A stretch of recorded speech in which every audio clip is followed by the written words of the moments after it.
Mutiara Hikmah Official, menyingkap hikmah di balik sunnah.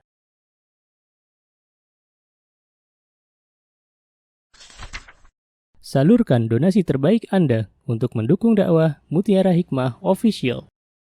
Mau haji yang gak pakai antri? Daftar sekarang, insya Allah 2024 berangkat. Gratis keberangkatan umroh sebelum haji. Dibersamai oleh Ustadz Hanan Yasir dan juga Ustazah Imro'atul Azizah. Buruan daftar sekarang juga, sebelum harga naik.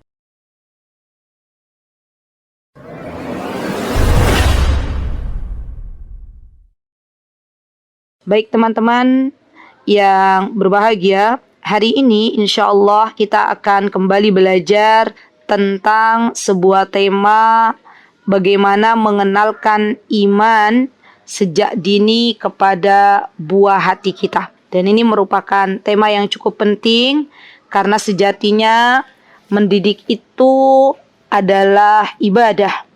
Karena sejatinya mendidik itu adalah mentransfer apa yang bisa kita lakukan kepada anak-anak kita dan anak-anak kita mencontoh dari kita. Subhanallah. Ini renungan bagi kita semuanya tentang bagaimana sejatinya mendidik. Maka kita harus tahu bahwa yang namanya mendidik bukan hanya mentransfer informasi semata, tetapi yang namanya mendidik adalah mengembalikan fitrah anak yang telah Allah Subhanahu wa Ta'ala titipkan kepada kita. Dan tentunya setiap anak itu hebat, setiap anak itu diberikan kelebihan oleh Allah Subhanahu wa Ta'ala, setiap anak itu beriman kepada Allah Subhanahu wa Ta'ala. Tinggal kita yang diberikan oleh Allah amanah, apakah kita bisa memberikan yang terbaik untuk anak kita, apakah kita bisa menemani buah hati kita untuk membangkitkan kembali fitrah yang telah Allah berikan, atau kita justru melalaikan amanah tersebut. Dan kita hari ini berdoa kepada Allah Subhanahu wa Ta'ala, semoga apa yang kita dapatkan pada sore hari ini menjadi ilmu yang bermanfaat.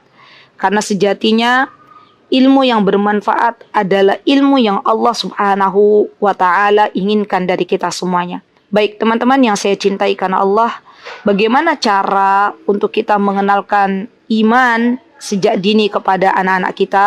Yang pertama, ketahuilah wahai saudariku bahwa Syekh Mustafa Al-Adawi hafizahullahu ta'ala dalam kitab beliau Tarbiyatul Abna, beliau mengatakan bahwa yang dimaksud anak terlahir dalam keadaan fitrah adalah fitrah keimanan. Rasulullah sallallahu alaihi wasallam beliau bersabda, "Kullu mauludin yuladu 'alal fitrah, fa abawahu yuhawidanihi aw yunassiranihi aw yumajjisanihi."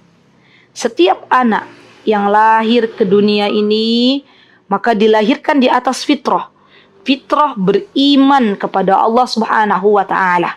Maka kedua orang tuanya lah yang menjadikan anak ini Yahudi atau Majusi atau Nasrani. Jadi perlu diketahui bahwa setiap anak yang lahir ke dunia ini Allah titipkan bekal fitrah keimanan. Orang tuanya lah yang akan membimbing anak ini untuk tetap tumbuh di dalam fitrah yang lurus, atau orang tuanya lah yang akan membelokkan fitrah yang lurus ini ke arah yang tidak Allah ridhai. Jadi yang pertama yang harus kita sadari betul bahwa mendidik anak-anak kita adalah sesuatu yang memang sudah Allah titipkan sebuah bekal, sebuah modal, yaitu bekal iman. Subhanallah. Dan kita harus paham bahwa mendidik anak adalah sesuatu yang sangat-sangat luar biasa. Ini adalah amanah yang Allah berikan kepada kita, dan kita kelak akan bertanggung jawab di hadapan Allah Subhanahu wa Ta'ala tentang apa yang Allah amanahkan kepada kita. Jadi kalau tidak semua ya teman-teman, tidak semua pasangan suami istri itu diberikan amanah anak. Saya pernah berjumpa dengan seorang akhwat, seorang wanita muslimah yang sudah menikah kurang lebih 17 tahun. Dan ia meminta doa kepada saya kala itu agar Allah mengaruniakan kepada beliau dan pasangannya seorang anak. Jadi yang namanya anak itu adalah rizki dari Allah Subhanahu wa Ta'ala. Allah zat yang maha tahu siapa yang Allah kehendaki untuk diberikan seorang anak dan siapa pula yang belum Allah kehendaki untuk diberikan anak. Allah tahu orang tua yang telah dititipkan anak oleh Allah, artinya orang tua tersebut bisa mengemban amanah. Dan sesungguhnya bagi orang tua hendaklah tidak menyia-nyiakan amanah yang telah Allah berikan kepadanya. Ia patuhi apa yang telah Allah Azza wa Jalla perintahkan, apa yang telah Rasulullah SAW ajarkan, dan kelak semoga ia bisa mempertanggungjawabkan amanah yang besar ini di hadapan Allah Subhanahu wa Ta'ala. Jadi ingat bahwa kita sebagai orang tua bertugas mendampingi anak-anak kita sesuai dengan fitrahnya. Yang kedua, ketahuilah wahai saudariku bahwa kita sebagai orang tua merupakan teladan bagi anak-anak kita. Maka landasan dalam mendidik anak diantaranya adalah keteladanan. Jadikan diri kita menjadi orang tua yang baik. Jadikan diri kita orang yang dekat dengan Allah Subhanahu wa Ta'ala. Karena sesungguhnya kesolihan orang tua itu akan berdampak pada diri seorang anak. Begitu pula sebaliknya. Kemaksiatan yang dilakukan oleh orang tua itu pun akan berdampak tidak baik kepada anak-anak. Para salafus salih mereka sangat tahu akan hal ini. Maka tak jarang mereka menambah sholat mereka, menambah hafalan Al-Quran mereka, menambah bacaan Al-Quran mereka, dekat dengan ilmu.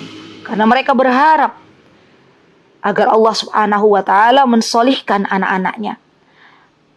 Mereka berharap agar Allah Subhanahu wa Ta'ala menjadikan anak-anaknya menjadi sosok yang dekat dengan Allah Subhanahu wa Ta'ala. Mereka berharap kepada Allah agar esok pada hari kiamat ketika ia mampu menjadi teladan yang baik bagi anak-anaknya, maka orang tua ini berharap agar kelak Allah masukkan ke dalam jannahnya. Jadilah teladan yang baik bagi anak-anak kita, karena sesungguhnya anak kita itu mudah sekali meniru. Yang namanya anak itu teman-teman diibaratkan seperti spons, ya. Setiap apa yang mereka dengar dari orang-orang sekitarnya, terutama dari kedua orang tuanya, maka secara tidak langsung mereka akan menirunya dengan cepat.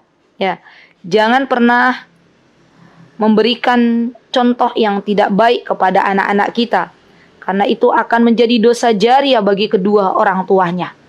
Orang tuanya sudah tidak ada lagi di dunia, namun ia memberikan contoh yang tidak baik. Misalnya, ya, memberikan contoh kepada anaknya untuk sesuatu yang tidak pernah diajarkan oleh Rasulullah SAW. Maka ketahuilah anak ini pun akan melakukan hal yang sama dan bermaksiat kepada Allah, dan orang tua ini akan mendapatkan dosa jariahnya. Subhanallah. Maka dari itu, jadilah orang tua yang menjadi sosok, ya, sosok favorit dalam kehidupan anak-anak. Membersamai anak-anak itu adalah sebuah keniscayaan. Teruslah bermuhasabah, teruslah memperbaiki diri. Apakah saya sudah menjadi orang tua yang terbaik bagi anak-anak kita? Apakah saya sudah menjadi orang tua yang memberikan teladan yang baik, terutama dalam hal keimanan, terutama dalam kejujuran kepada Allah Subhanahu wa Ta'ala? Karena apabila orang tua ini jujur imannya kepada Allah, maka ia pun tidak segan-segan untuk mengajarkan hal yang sama kepada anak-anaknya. Jadi subhanallah, kalau diibaratkan ya teman-teman, ada pepatah mengatakan buah itu tidak jatuh jauh dari pohonnya. Subhanallah, buah tidak jatuh dari pohonnya. Jadi kalau kita pengen lihat bagaimana orang tua anak, maka lihatlah anaknya. Anak tidak jauh dari orang tuanya, subhanallah. Dan saya selalu mewanti-wanti kepada setiap orang tua, ya. Jadilah orang tua yang baik bagi anak-anak. Karena kita itu sesungguhnya sedang menanam benih-benih kebaikan kepada anak-anak kita. Kalau kita menjadi orang tua yang baik, maka kita akan memanen hasilnya dengan sesuatu yang baik dari Allah Subhanahu wa taala. Sebaliknya, ketika kita tidak menanam benih-benih kebaikan, ketika kita tidak mengajarkan akidah, ketika kita tidak mengajarkan iman kepada anak-anak kita, maka kita akan memetik hasilnya dengan sesuatu yang tidak baik. Subhanallah.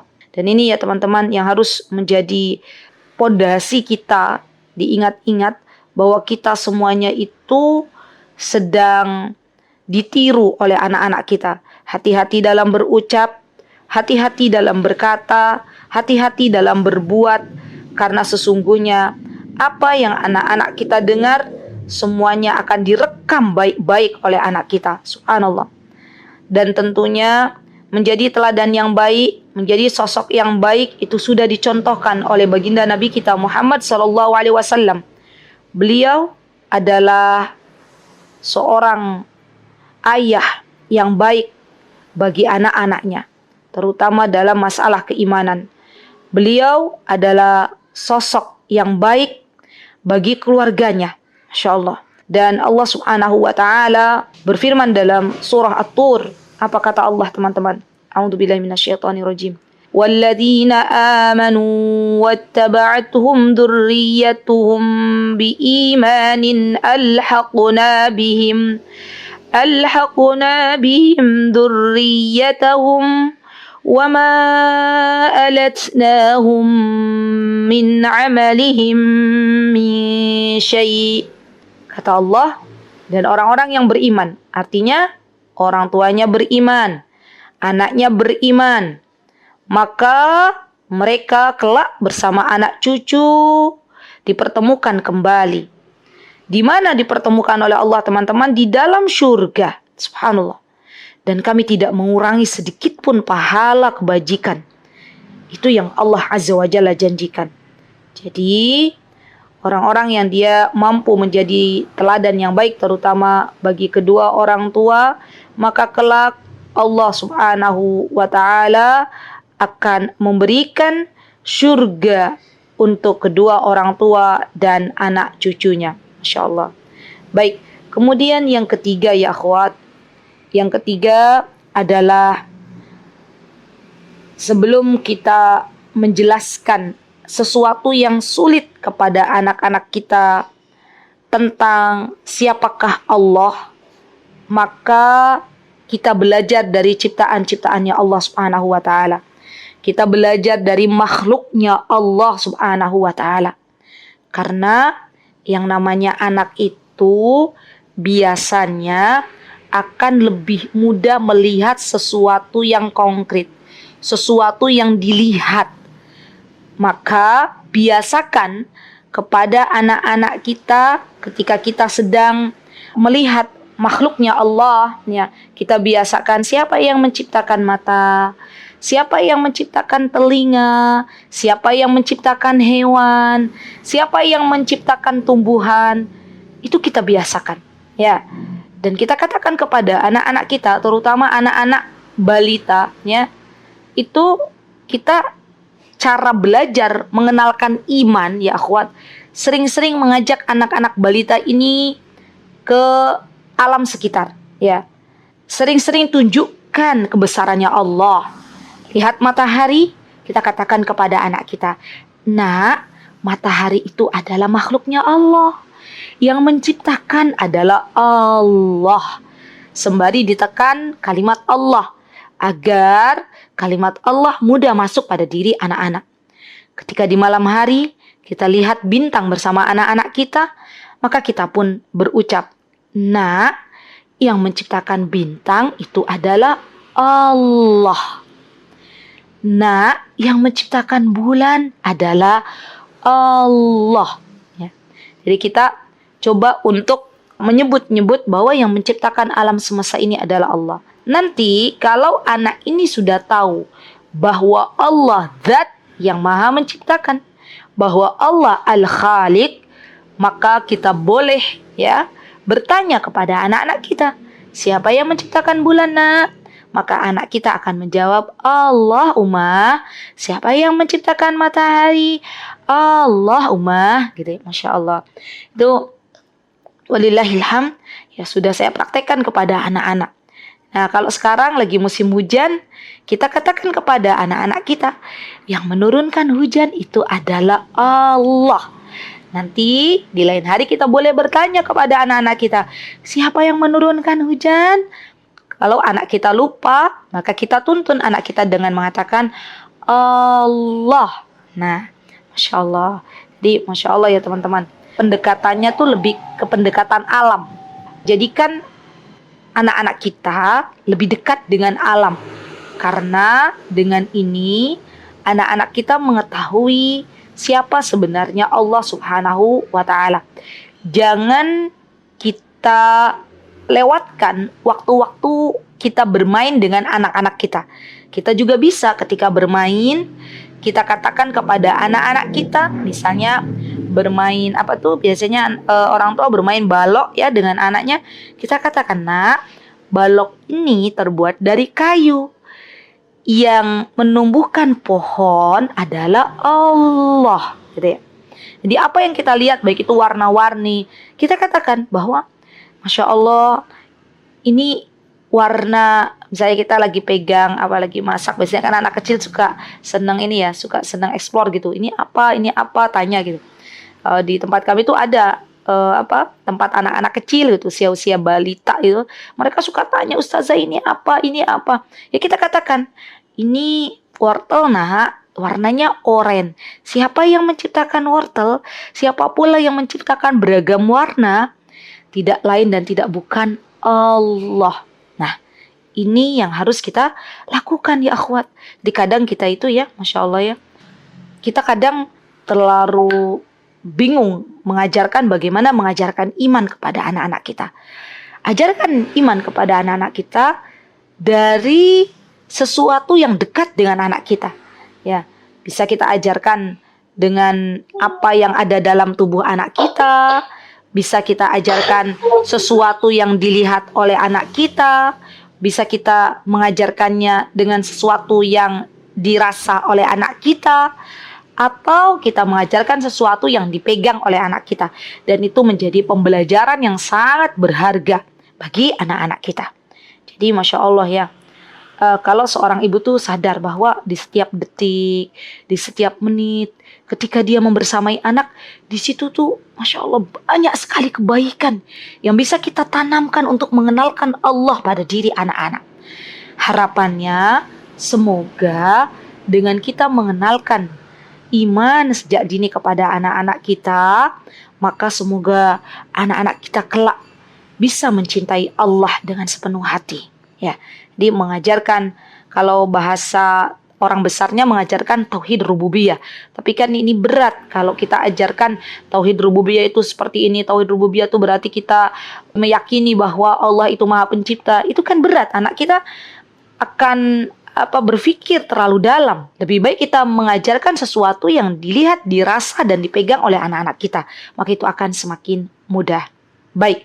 Kemudian kita juga bisa ya akhwat ya mengajarkan kepada anak-anak kita berkaitan dengan tauhid uluhiyah. Ya, jadi ini juga penting ya akhwat. Ya, jadi ini merupakan pondasi bagi kita sebagai orang tua setelah menjelaskan tentang keberadaan Allah Subhanahu wa Ta'ala, maka kita pun menjelaskan tentang bagaimana mengajarkan tauhid uluhiyah kepada anak-anak kita. Nah, mengajarkannya misalnya dengan berkisah. Ini yang biasa saya terapkan kepada anak-anak. Jadi, kita sebagai orang tua, ya kita sebagai seorang ibu, juga suami kita sebagai seorang ayah itu berbagi tugas. berbagi tugas. Kalau di keluarga kami, saya dan suami itu biasanya bertugas suami membacakan buku ya sebelum tidur kepada anak-anak dan saya yang berkisah. Walillahilham, Masya Allah, itu sudah kami jalani beberapa tahun ini. Dan walillahilham, hada min fadlillah, ini merupakan karunia dari Allah Subhanahu wa taala. Kami merasakan betul ya apa yang kami bacakan selama ini kepada Ananda, apa yang kami kisahkan selama ini kepada Ananda. Maka dari situ akhirnya Ananda memberikan respon ya yang sangat-sangat positif dengan pertanyaan-pertanyaan yang tentunya itu membuat kami akhirnya lebih semangat lagi untuk membacakan buku-buku yang belum Ananda ketahui. Dan saya juga lebih bersemangat lagi untuk berkisah gitu ya. Karena biasanya anak-anak itu teman-teman, kalau kita sudah membiasakan pola tertentu, maka biasanya mereka akan nyaman dengan pola tersebut. Anak-anak yang setiap malam dikisahkan oleh bundanya, dikisahkan oleh ummahnya, tanpa kita minta, mereka akan meminta kepada kita dibacakan buku, berkisah. Bahkan anak-anak yang seperti ini kadang nggak bisa tidur sebelum dibacakan buku, sebelum orang tuanya berkisah. Nah ini nih, momen-momen ini kita jadikan sebagai momen-momen berharga ya. Dan teman-teman perlu ketahui, kalau kita mau berkisah, pilih kisah-kisah yang sesuai dengan Al-Quran dan Sunnah, bukan sembarang kisah. Apalagi kisah-kisah dongeng yang mungkin tidak pernah ada di dunia ini. Kalau dulu kami tuh pernah dikisahkan Kancil Maling Timun apa ya? Siapa ini yang generasi pernah dapat kisah? Boleh ditulis teman-teman. Siapa yang pernah dapat kisah? Kisahnya tuh apa? Kancil Nyolong Timun gitu ya? Atau kisah Maling Kundang. Nah, kisah-kisah yang seperti ini. Oh, saya Kancil si pencuri timun katanya. Oh, Mbak Anissa ini ya. Berarti mungkin Mbak Anissa ini usia berapa nih ya? Masya Allah, masih nemu Kancil si pencuri timun, Masya Allah. Nah ini kan hampir semuanya tahu kan. Nah padahal kisah-kisah ini teman-teman itu mengajarkan hal-hal yang tidak baik kepada anak-anak kita. Jadi yuk kita menjadi orang tua yang lebih cerdas. Ada banyak buku-buku yang lebih bermanfaat yang bisa kita bacakan kepada anak-anak kita. Jadi kalau sudah jadi orang tua tuh jajannya jajan buku. Ya. Udah menjadi orang tua tuh harus lebih pintar dengan anak-anak daripada anak-anak. Ya kita harus sudah tahu bagaimana kisah nabi-nabi. Bagaimana biasanya gini nih, saya izin memberitahu kepada teman-teman, menjelaskan sharing ya. Anak-anak tuh suka kisah-kisah yang heroik. Berkisahlah tentang mukjizat para nabi. Wah, mereka seru banget. Mereka pasti akan meminta lagi. Ya, pernah saya cerita tuh kepada anak-anak ya, cerita tentang kisah Nabi Musa bersama para penyihir gitu ya. Cerita tentang tongkat Nabi Musa. Dan di situ saya menyelipkan bahwa ternyata ya tidak ada yang wajib disembah ya kecuali Allah. Buktinya apa? Penyihir itu akhirnya tunduk kepada Allah Subhanahu wa taala setelah mengetahui bahwa ternyata tongkat yang dibawa oleh Nabi Musa menjadi ulat dan memakan tali-tali mereka. Wah, mereka besoknya minta lagi apalagi kisah-kisah para nabi. Saya pernah juga berkisah tentang kebesaran Allah ya. Ada unta dari batu, mereka juga minta lagi. Masya Allah. Jadi Masya Allah, mereka itu, Masya Allah, anak-anak itu fitrahnya pembelajar ya. Tanpa kita berkisah pun mereka akan minta kalau kita sudah membangun polanya gitu ya. Jadi ingat, polanya harus dibangun. Baik, kemudian masih yang pembiasaan ya. Oke.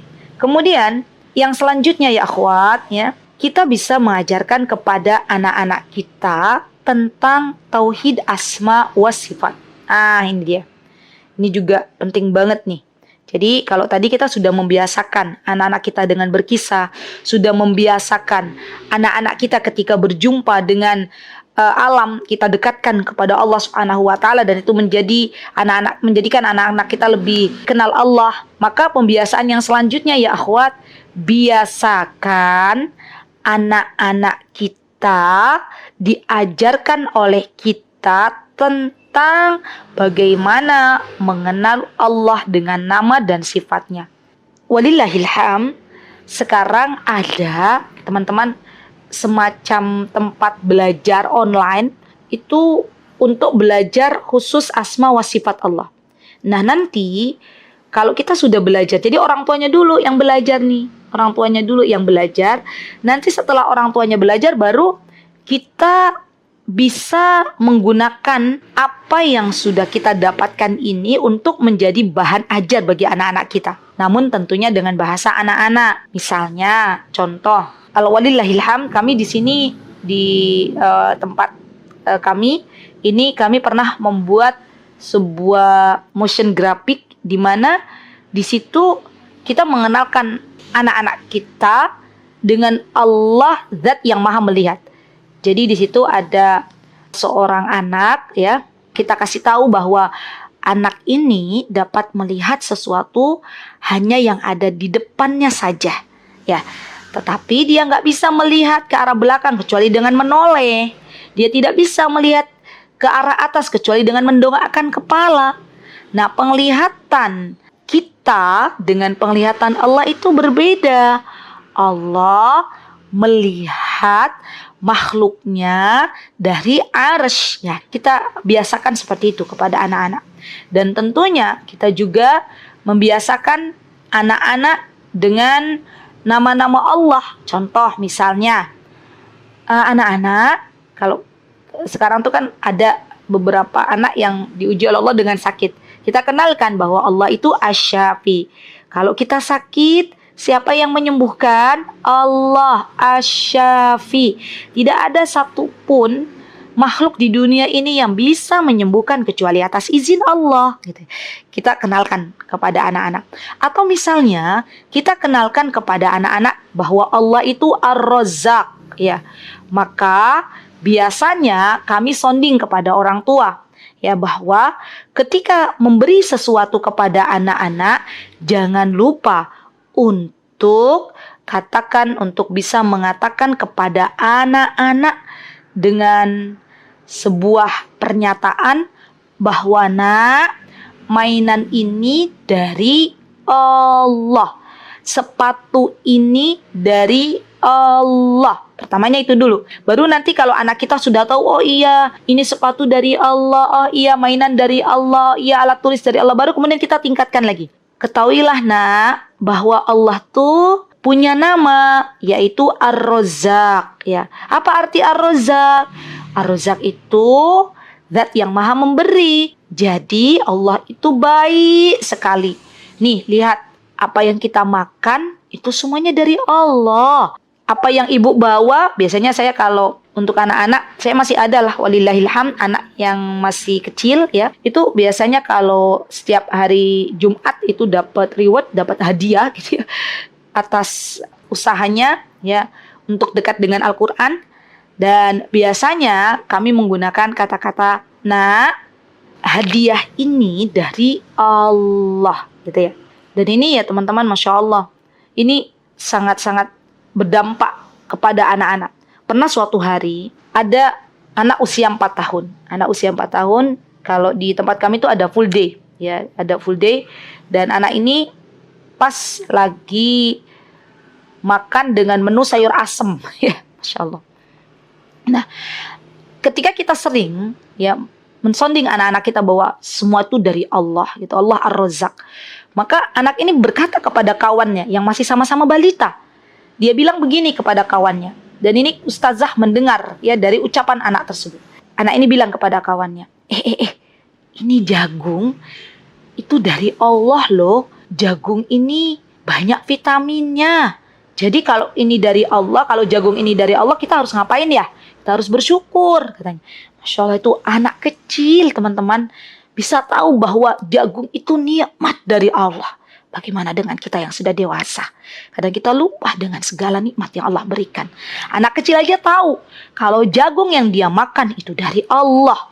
Subhanallah. Jadi memang anak-anak itu akan lebih menyerap, ya, Masya Allah, apa yang senantiasa disebut-sebut oleh orang tuanya, apa yang senantiasa diajarkan oleh orang tuanya.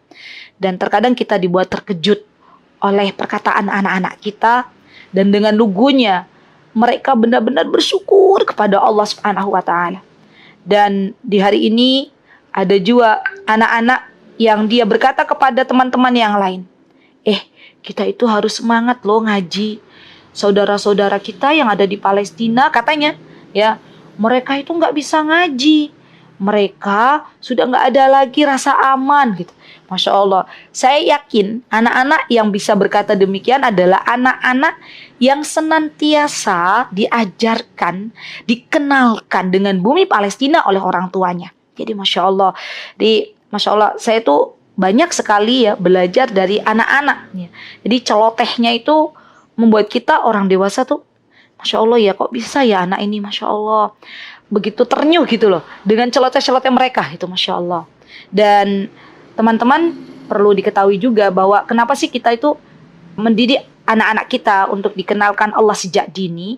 Karena gini loh, kan kalau kita orang dewasa saja ya, kita sering-sering diberi oleh orang lain, pastinya kan kita ingin membalas kebaikan orang lain itu dengan sesuatu yang lebih baik.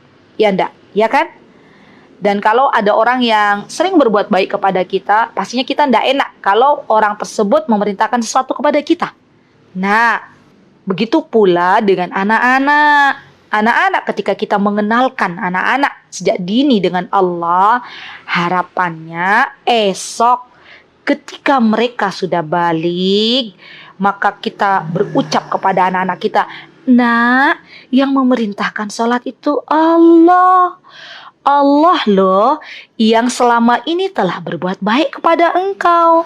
Masya Allah. Ya, saya dapat cerita dari salah satu bunda yang ada di tempat kami tuh, yang Masya Allah, ya kata beliau, walillahilham, anaknya ketika usianya sudah mencapai 7 tahun, maka ketika adzan berkumandang, biiznillahi ta'ala, ia bergegas untuk ke masjid. Masya Allah.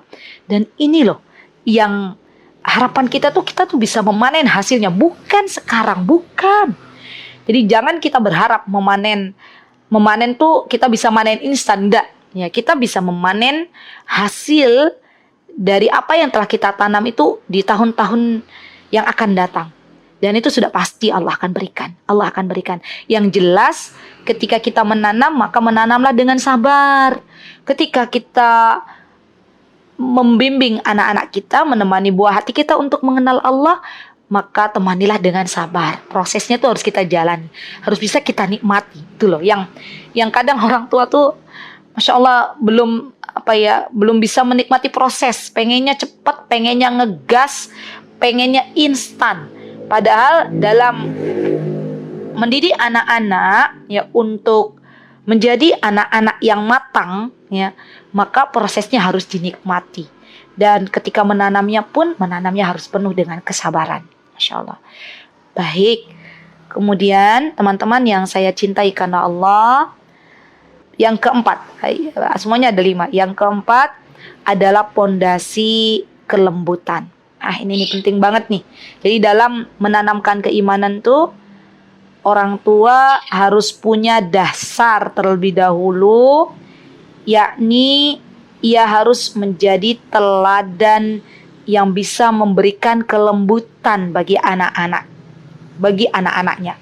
Sebagaimana Rasulullah SAW, beliau adalah teladan yang baik yang telah memberikan kelembutan bagi Abdullah ibnu Abbas. Ya, bagaimana Rasulullah SAW memberikan contoh yang baik kepada Abdullah bin Abbas dengan kelembutannya.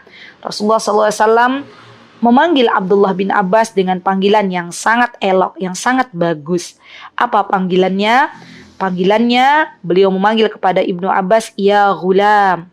Ini menunjukkan kelembutan. Ketika Rasulullah SAW akan mengajarkan kepada Abdullah bin Abbas tentang siapakah Allah, bagaimana engkau ya ketika diminta untuk menjaga Allah, maka Rasulullah SAW menggunakan kalimat ya ghulam. Subhanallah. Begitu pula Luqmanul Hakim, ketika beliau ingin mengajarkan pondasi keimanan kepada anak-anaknya dengan sebuah pendidikan, ya bunai la tusyrik billah, janganlah engkau menyekutukan Allah, maka Luqman pun memanggil anaknya dengan penuh kelembutan dengan sebutan ya bunai ya. Dan dalam bahasa Arab ya bunai itu lebih lembut daripada panggilan ya ibni atau ya waladi. Dipanggilah anak-anak kita dengan panggilan yang sangat-sangat lembut. Ya, Masya Allah, baik dengan kata ya gulam atau ya bunai.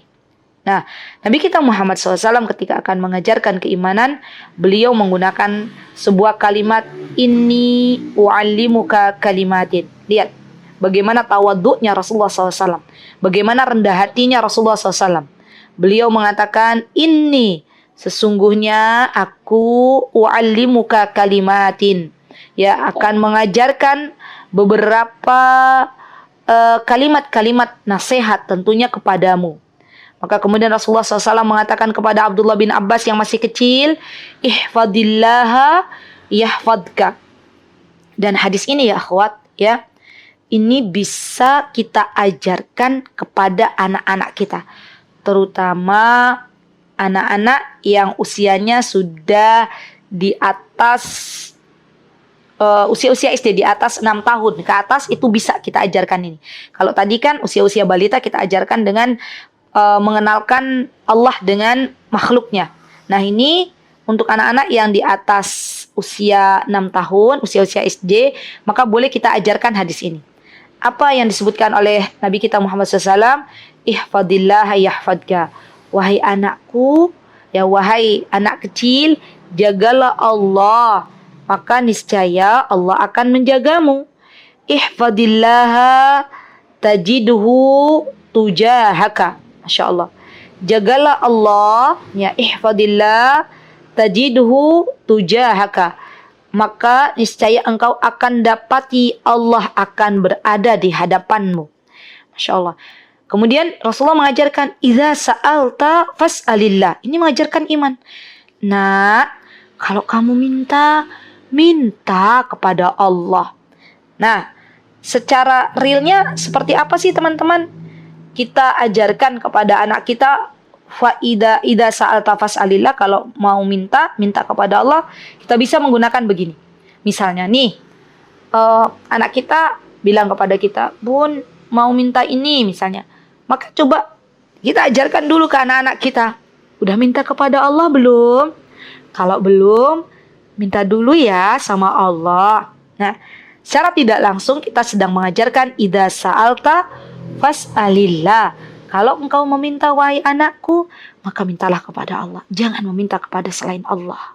Jangan meminta kepada orang pintar, kepada dukun. Jangan meminta kepada bintang. Jangan pula meminta kepada makhluk. Mintalah kepada Allah. Kemudian kita ajarkan wa idasta'anta fasta'in billah.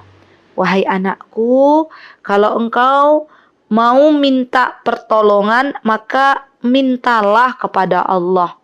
Jadi, Masya Allah ya, orang tua yang sudah diberikan taufik oleh Allah untuk bisa menanamkan iman kepada diri anak-anak bahwa, nak, kalau kamu punya masalah, nak, minta tolong sama Allah. Pertolongan Allah tuh begitu dekat.